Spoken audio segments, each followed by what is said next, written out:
আজকে আমরা এই অ্যাবস্ট্রাক্ট ব্যাকগ্রাউন্ডটার মেক করব। সো এটার জন্য প্রথমে নিতে হবে একটা রেক্টেঙ্গেল টুল। 4000 × 2000 আমি নিয়ে নিছি আমার আর্টবোর্ডের অনুযায়ী। তো এটার জন্য সলিড কালার নিতে হবে, আমি হোয়াইট কালারটা নিয়ে নিতেছি। অ্যান্ড এটা আর্টবোর্ডের সাথে অ্যালাইন করে নেব। সো আর্টবোর্ডের সাথে অ্যালাইন করার পর আমরা যেই টুলসটা দিয়ে ব্যাকগ্রাউন্ডটা তৈরি করব, তো সেটা হচ্ছে পেন্সিল টুল। এইখানে গেলে অনেক টুল আছে, শেপার টুল, পেন্সিল টুল। তো আমরা পেন্সিল টুল দিয়ে কাজটা করব। অ্যান্ড এইখান থেকে ড্র করে দিব, লাইক সো ড্র করছি। অ্যান্ড এটা আমরা কপি করব। কপি করার আগে আমরা ফার্স্টে হচ্ছে একটা কালার দিয়ে দিই, স্ট্রোকে কালার দিব। অ্যান্ড এটাকে 2pt করে দিই যাতে বোঝা যায়। তো এটাতে কপি করে আমরা আরেকটা কপি করব। সো এটা একটু বড় করে দিই, যেমন এইভাবে। অ্যান্ড এইটাও একটু বড় করে দিই।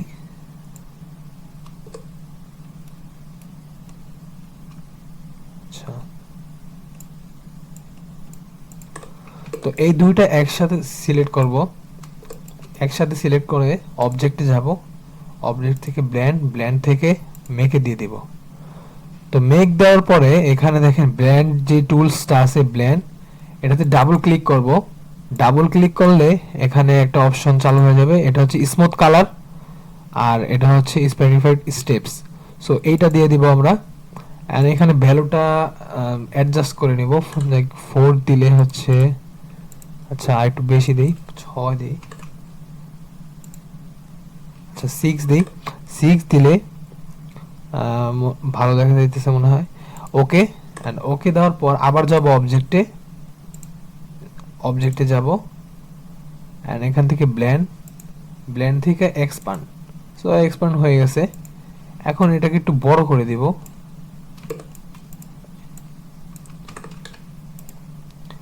এখানে আমাদের একটা ব্যাকগ্রাউন্ড আছে, এটাকে লক করে দিই আপাতত। তো এটা আমরা একটু বড় করে দিব। অ্যান্ড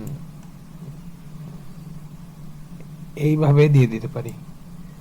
আচ্ছা, সো ব্যাকগ্রাউন্ডে যে রেক্টেঙ্গেল আছে ওটাকে আনলক করে দিয়ে দিলাম। অ্যান্ড সবগুলো একসাথে সিলেক্ট করে আমরা যাব উইন্ডোসে। অ্যান্ড উইন্ডোতে তারপর এখান থেকে হচ্ছে পাথফাইন্ডার, এটাকে এনেবল করে নেব। এখন পাথফাইন্ডারে আসলে এখান দেখেন একটা ইয়ে আছে, এটা হচ্ছে ডিভাইডে ক্লিক করে দিলে আমাদের এটা কিন্তু ভাগ হয়ে গেছে। অর্থাৎ আনগ্রুপ করলে এটা প্রত্যেকটা আলাদা আলাদা শেপে ভাগ হয়ে গেছে।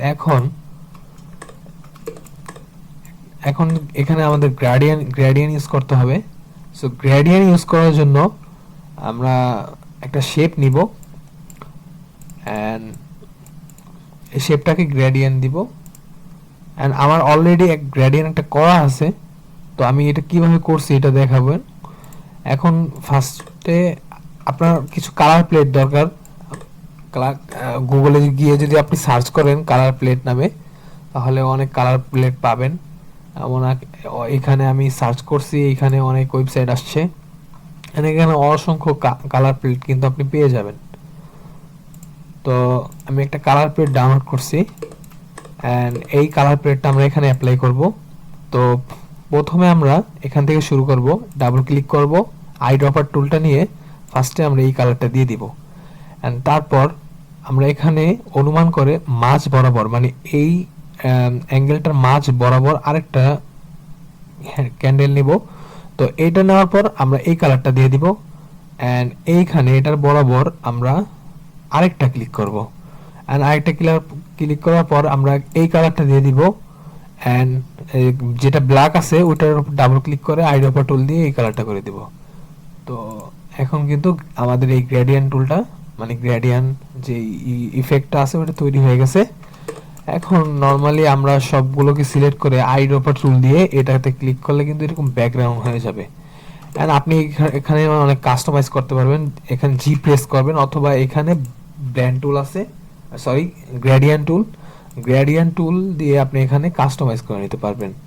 যেমন আমার হচ্ছে এই দিকটাতে একটু কম হয়ে গেছে, আর এই দিকটাতে ইউলোটা একটু বাড়িয়ে দিব, যেমন এখানে একটু ইয়েলোটা বাড়িয়ে দিলে একটু সুন্দর দেখাবে। আর আপনি চাইলে এটাকে কালার চেঞ্জ করতে পারবেন, যেমন হচ্ছে, আচ্ছা আমি আগে এটাকে অ্যাডজাস্ট করে ভালো মতো। সো এইখানে একটু কম, এখানে একটু বেশি। আচ্ছা, তো এখন এটা যদি আমরা কালার চেঞ্জ করতে চাই, এটাকে সিলেক্ট করব, এন্ড সিলেক্ট করার পর এডিটে চলে যাব, এডিটে গিয়ে এডিট কালারস, এন্ড এখানে আছে রিকল আর্টওয়ার্ক। সো এইটাকে দিলে দেখেন আমরা এই ক্যান্ডেলটাকে যদি আমরা ঘুরাই তাহলে কিন্তু কালার চেঞ্জ হবে, যেদিকে দেই ওদিকে কিন্তু কালার চেঞ্জ হবে। এটা একটু লাইট কালার হলে একটু বেশি সুন্দর দেখা যায়, যেমন এই টাইপের কালারগুলো। হ্যাঁ, এটা খুব সুন্দর দেখা যাচ্ছে। সো এরকম, সো ইজি ওয়েতেই কিন্তু এরকম ব্যাকগ্রাউন্ড গুলো মেক করতে পারবেন।